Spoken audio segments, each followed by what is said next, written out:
Mr. Grinch, you have termites in your smile.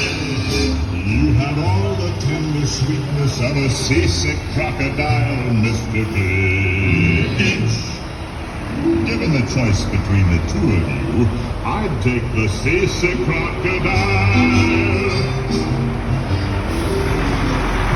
You're coward, Mr. Grinch. You're nasty, wasty spunk.